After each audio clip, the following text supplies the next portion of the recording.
Anda kembali di Indonesia Berlebaran. Kita sudah melihat bagaimana para tokoh melaksanakan Lebaran di hari pertama ini. Kita juga sudah mendengar laporan dari Jogja dan Masjid Istiqlal. Dan tidak lengkap kalau silaturahmi di saat Lebaran ini tidak dilengkapi dengan tausiah agama. Nah, ini akan disampaikan langsung oleh Mama Dede. Nah, tausiah dari Mama Dede ini pemirsa sekaligus juga menutup jumpa kita di program Indonesia Berlebaran pagi hingga siang hari ini. Ya, tapi sebelumnya kita ingin mengucapkan sekali lagi, Ken. Selamat Hari Raya Idul Fitri 1443 Hijriah. Mohon maaf lahir dan batin. Sesaat lagi pemirsa Kabar Siang akan hadir untuk Anda bersama dengan Imran Tajudin dan juga Ana Tealita. Dan saya Aditya Nugroho. Dan saya Ken Ana beserta teman-teman yang bertugas di Indonesia Berlebaran mengucapkan terima kasih atas perhatian dan kebersamaan. Selamat berkumpul bersama keluarga pemirsa. Sampai jumpa.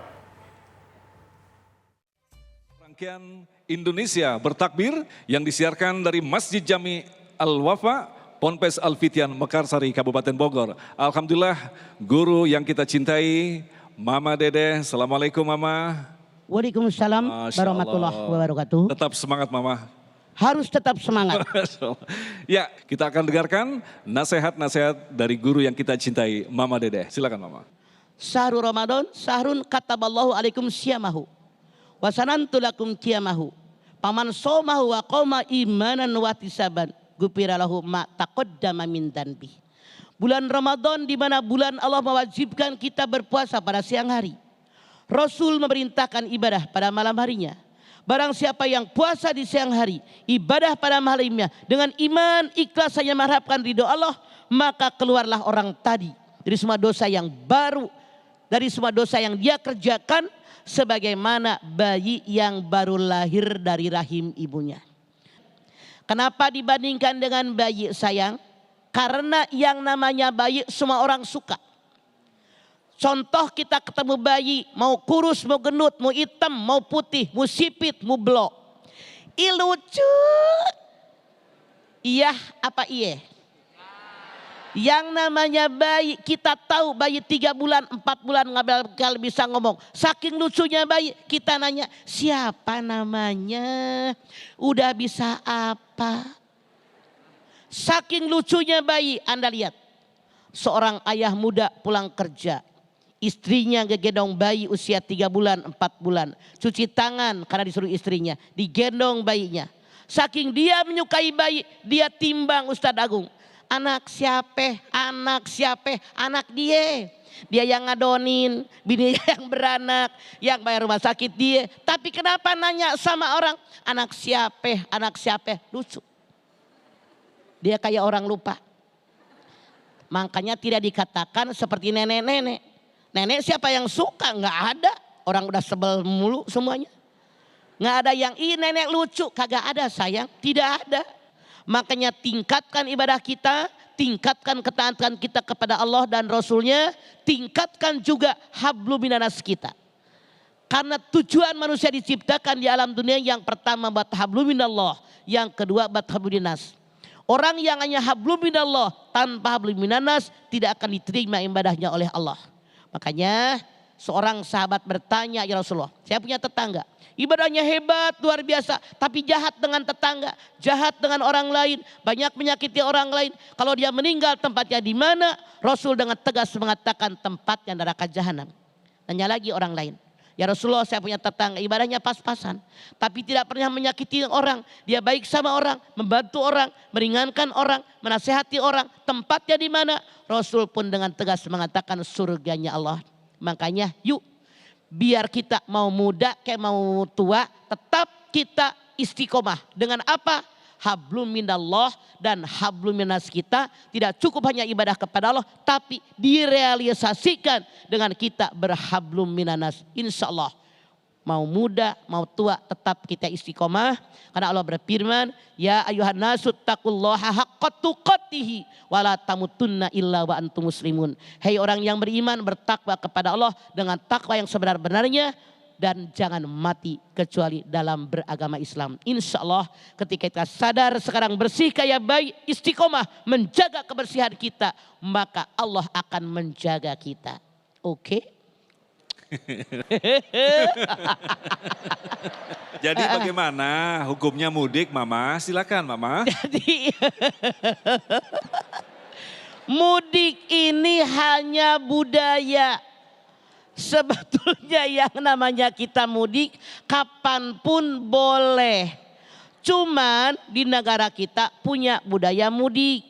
Yang namanya mudik pulang dalam kondisi situasi Hari Raya Idul Fitri. Cuman seandainya punten dalam tanda kutip, mamah ini pengalaman tetangga. Ampe ngegadein piring, tahu anak-anak, saking pengen mudik dia ke Jawa.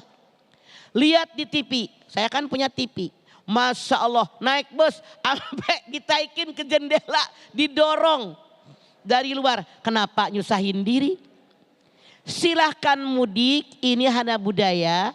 Tapi karena kita seolah-olah mudik lebaran itu berharga, pahalanya banyak. Tidak loyal, tidak ada aturan yang namanya mudik hanya hari raya. Kapan saja kita silaturahim boleh. Apalagi masa pandemi sekarang, 2 tahun kita kan nggak mudik nih, kagak ke sana. Itu tidak masalah. Hari gini silaturahim bisa dilakukan dengan Zoom, bisa WA, bisa SMS, bisa video call. Dengan berbagai cara kita bisa melaksanakannya. Kalau Anda pengen ngasih sesuatu bisa dikirim transfer. Pencet aja nyampe tuh duit kita. Jadi silahkan mudik. Tapi Allah saja mengatakan la yukallifullahu nafsan illa wus'aha. Jangan memaksakan diri. Karena mudik itu jadi macetnya luar biasa. Mama pernah Ustaz Agung. Normalnya kalau mudik ke Ciamis 5 jam. Pernah sampai 23 jam. Anak-anak lagi kecil dari mulai pakai jaket baju lebaran karena gerah jaketnya dibuka. Baju lebarannya dibuka. Tinggal kaos kutangnya dibuka. Celananya blue jean yang baru di bordel dibuka. Tinggal celana Hawaii. Lama-lama celana Hawaiinya dibuka. Kan nyusahin. Makanya saya sarankan kalau memungkinkan kita mudik, monggo tenan naon. Tapi kalau menyusahkan jangan memaksakan diri. Capek deh. Mah, masih ada waktu sedikit, mungkin bisa ditegaskan kepada kita ketika Mama tadi menjelaskan hari kemenangan. Tentu saja bagi orang yang menang. Betul. Tapi pasti ada orang yang kalah yang ternyata Ya. tidak ada bedanya puasa-puasa yang dilampaui tidak berubah apa-apa. Bagaimana pendapat Mama? Karena begini, Ustadz Agung, puasa ada 3 kelas. Ada puasa umum, puasa khusus, puasa khususin khusus. Puasa umum, puasanya orang umum yang paling rendah. Tandanya cuma 3. Tidak makan, tidak minum, tidak campur. Ngomongin orang iye, ngarumpi heeh, sama suami ngalawan, sama mertua koret, sama tetangga judes. Rasul mengatakan, kam min so'imin, laisalahu min siyamihi ilal ju'i wal ats. Berapa banyak orang yang berpuasa tidak mendapatkan pahala apapun daripada puasanya kecuali cuma lapar dan haus doang. Yang kedua puasa khusus, tanya 5. Tidak makan, tidak minum, tidak campur di siang hari. Seluruh tubuhnya puasa, mata, hidung, mulut, telinga, tangan, kaki puasa.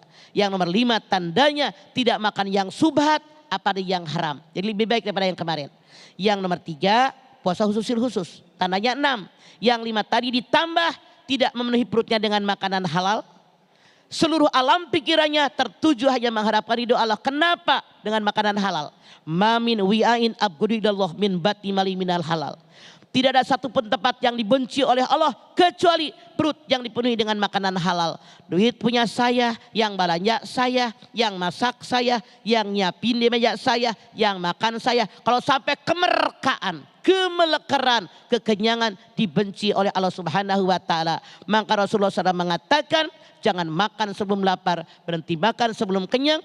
Rasul pun bersabda, perut yang ideal 1/3 makanan, 1/3 udara, 1/3 cairan. Oleh karena itu benar-benar puasa ini melatih diri kita biar kita mengendalikan hawa nafsu. Kemudian setelah selesai bulan Ramadan, hawa nafsu yang selama sebulan sudah kita kendalikan, insya Allah lebih mudah mengendalikannya 11 bulan yang akan datang. Di situ kita jadi orang yang menang, di situ jadi orang yang takwa, jadilah kita orang yang mulia di hadapan Allah Subhanahu wa taala. Amin ya Allah ya Rabbal Alamin. Sayang sekali waktu kita sudah habis Mama, dan Alhamdulillah, tapi kami yakin dengan pertemuan yang sangat singkat ini dengan nasihat-nasihat Mama tentu saja insya Allah akan menjadi bekal kita untuk bertemu dengan bulan suci Ramadan di tahun-tahun yang akan datang. Ingatlah, tantangan yang sangat berat adalah melampaui 11 bulan yang ada di depan kita. Insya Allah kita bisa melampauinya dengan ingat kepada Allah, bertakbir kepada Allah, bersyukur dengan Allah. Karena apa? Karena kita dekat dengan Allah. Aku dekat, engkau dekat. Baik, insya Allah yang terakhir nanti kita akan berdoa bersama Mama, dan tentu saja di akhir ini kami mengucapkan kembali terima kasih kepada pengurus besar Masjid Jami Al-Wafa, sekaligus juga Ponpes Al-Fitian Mekarsari, dan insya Allah mudah-mudahan dari tempat yang mulia ini akan terlahir orang-orang yang soleh dan solihah. Amin. Yang tentu saja kelak akan memberikan manfaat khususnya bagi bangsa yang kita cintai. Akhirnya saya Agung Isulhaq dan kerabat kerja yang bertugas mengucapkan terima kasih atas perhatian Anda. Assalamualaikum warahmatullahi wabarakatuh. Baik, hadirin sekalian, kita angkat tangan yuk. Hadirkan hati kita. Bismillahirrahmanirrahim. Alhamdulillahirabbil alamin. Hamdan syakirin, hamdan naimin, hamdan yuwafi ni'amahu wa yukafi'u mazidah. Ya Rabbana lakal hamdu wa lakas syukru kama yanbaghi li jalali wajhikal karimi wa adhimi sultanik. Allahumma salli ala sayyidina Muhammad wa ala ali sayyidina Muhammad. Ya Allah, jadikanlah kami semua orang-orang yang beriman dan bertakwa kepadamu ya Allah. Kami bermohon dengan kudrat iradat darimu ya Allah. Terimalah amal ibadah kami. Terimalah iman Islam kami ya Allah. Ampuni dosa kami ya Allah. Dosa orang-orang tua kami ya Allah. Kami pun bermohon dengan hati yang rendah ya Allah. Kami bermohon sebagai makhluk mohon kepadamu ya Allah sebagai Khalik. Bimbing kami, tuntun kami, balikan hati kami agar kami semakin dekat kepadamu ya Allah. Dan tentu saja kami bermohon ya Allah, tunjukin kami ke jalanmu yang lurus. Ihdinas siratal mustaqim. Rabbana taqabbal minna innaka antas samiul alim. Wa tub alaina innaka antat tawwabur rahim. Sama-sama. Rabbana atina fid dunya hasanah wa fil akhirati hasanah wa qina adzabannar. Subhana rabbika rabbil izzati amma yasifun. Wassalamun alal mursalin walhamdulillahi rabbil alamin.